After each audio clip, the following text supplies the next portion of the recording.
Hai, Assalamualaikum dan selamat pagi semua. Saya Zulkifli Arif bin Ahmad Jadi daripada UUM PACE, nombor metrik 257788 akan mempersembahkan GMGF 2014 Ekonomi dan Pembangunan. Di dalam ini saya akan mempersembahkan chapter 4 yang bertajuk Sumber Modal. Semua pengenalan yang boleh saya nyatakan di sini adalah modal merupakan satu perkara penting dalam suatu pelaburan. Sama ada pembangunan ataupun pelaburan. Modal amat penting sekali. Di dalam kerajaan, modal merupakan satu sumber modal untuk pembangunan sistem di dalam ekonomi negara. Untuk menjana modal yang lebih rancak, strategi yang efisien diperlukan. Antaranya memastikan kemudahan infrastruktur berada dalam keadaan baik. Di dalam tabungan modal ni, di dalam tabungan dan pelaburan terdapat ada 4. Yang boleh saya nyatakan di sini adalah tabungan dalam bentuk simpanan, ia boleh digunakan dalam sistem kecemasan untuk tujuan pelaburan. Sebagai contoh, seorang itu dia melabur dalam sektor ekonomi pelancongan, maka dia akan dapat meningkatkan pertumbuhan ekonomi di dalam negara Malaysia ini sendiri. Industri pelancongan dapat meningkat dan memberi kesedaran kepada sesuatu tempat tertentu lah. Kerana dengan cara tersebut, mereka akan dapat memulih pemeliharaan alam sekitar. Untuk maklumat semua, sektor ekonomi pelancongan ini, dia memang mendapatkan hasil, tapi dapatnya bukan secepat itu. Maksudnya, kita seharusnya buat marketing promosi ke negara luar. Orang luar datang ke tempat kita. Bila pertukaran wang tu ada, maknanya itulah peningkatan ekonomi negara kita. Di dalam pelaburan ada permintaan dana boleh pinjam. Di sini terdapat 3, iaitu untuk turut serta dalam pelaburan, pelabur turut melakukan pinjaman modal atau dalam untuk tujuan pinjaman, tujuan pelaburan. Kedua, pelabur perlu menitik berat isu berkaitan dengan peningkatan kadar bunga berikutan oleh pinjaman dilakukan. Terakhir, sebagai pelabur, mereka perlu berfikir di hadapan bagi menentukan pelaburan yang dilakukan memberi impak yang signifikan terhadap pertumbuhan organisasi yang atau sebaliknya.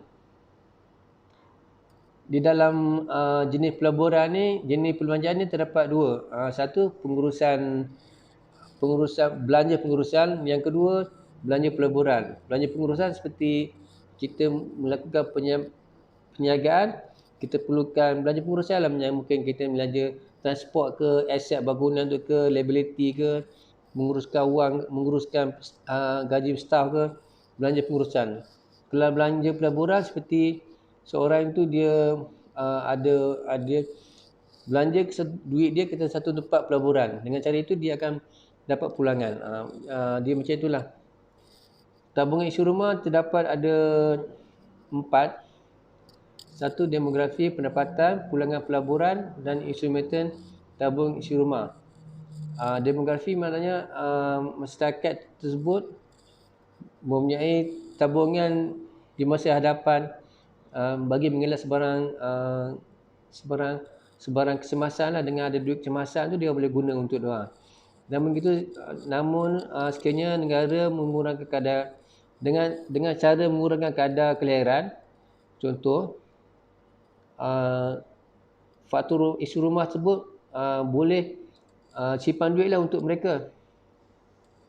Pendapatan adalah isi rumah mempunyai pendapatan tinggi, lebih cenderung untuk mempunyai kadar tabungan yang lebih banyak dan besar. Namun, perbandingan dari individu yang mempunyai pendapatan yang lebih tinggi dengan individu yang mempunyai keuntungan yang lebih tinggi, mereka akan membuat penabungan. Adalah golongan yang cenderung untuk membuat tabungan. Pulangan pelaburan, ia merujuk kepada kadar faedah yang ditawarkan berdasarkan tabungan yang dilaksanakan. Yang terakhir, instrumental tabungan isi rumah, maksudnya kemudahan perbank untuk tujuan tabungan. Maksudnya bank-bank yang menawarkan pelaburan lah. peleburan ataupun simpanan. Kedua slide seterusnya, tabungan penjagaan. Tabungan penjagaan dilakukan untuk peralatan tentera dan teknologi. Menggalakkan tabungan penjagaan dan peleburan secara langsung tidak langsung, kerajaan mengambil tindakan dengan mengurangkan kadar cukai ke atas tabungan keuntungan, memberi kredit cukai peleburan, taraf, penalti dan lain-lain digalakan. Tabungan kerajaan. Kerajaan adalah berdasarkan kebelanjaan defisit dan ia dapat meningkatkan pembinaan untuk dana boleh pinjam.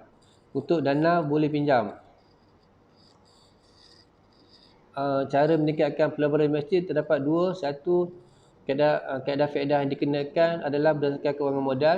Yang kedua, pengawalan kadar inflasi. Yang kaedah faedah yang dikenakan adalah berdasarkan kewangan adalah kadar shilling dimasukkan. Dengan itu kadar faedah nomina meningkat ke tahap keseimbangan pasaran.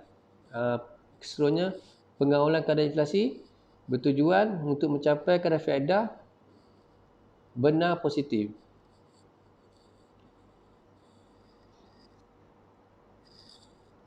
Dasar belanjawan ni dia ada 6. Satunya melakukan kawalan terhadap turun naik dalam perjalanan agregat, melakukan kawalan terhadap turun naik dan kadar kegiatan ekonomi, memajukan sektor-sektor ekonomi tertentu di mana ia dapat menyumbang kepada pertumbuhan ekonomi negara, bertindak sebagai instrumen untuk memberi hasil kepada kerajaan dan instrumen pengagihan pendapatan, meningkatkan pertumbuhan ekonomi dengan memberi fokus utama terhadap pertambahan pengeluaran barang, bertindak sebagai instrumen sokongan dan galakan kepada sektor swasta untuk memacu pertumbuhan ekonomi secara agregat. Dasar fiskal adalah terdapat dua. Dasar fiskal diskresionis adalah bertindak sebagai langkah dilakukan oleh kerajaan untuk mengubah jumlah dan corak perbelanjaan. Dia melakukan 3 cara, iaitu perubahan terhadap jumlah dan corak perbelanjaan kerajaan, membuat perubahan terhadap sistem atau kadar cukai yang diperdenkan dan membuat perubahan secara serentak ke kedua instrumen. Penstabilan automatik adalah bertujuan untuk membaiki ketidakstabilan yang berlaku di dalam kitaran perniagaan. Ia dapat dilaksanakan dengan 3 instruasi, iaitu cukai berkadar, cukai progresif dan kadar harga minimum serta dasar harga tetap.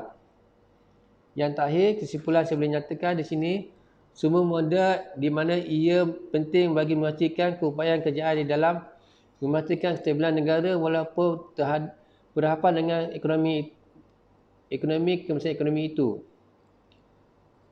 Dalam konteks ini, isu rumah tabungan dipengaruhi oleh beberapa aspek faktor demografi, pendapatan, pelaburan dan instrumen tabungan isu rumah. Dasar fiskal dipindahkan di mana ia dapat mengubah corak perbelanjaan kerajaan bagi memastikan perbelanjaan berkhemah dan inflasi. Begitu saja persembahan saya. Saya mengucap terima kasih dan Assalamualaikum warahmatullahi wabarakatuh. Bye-bye.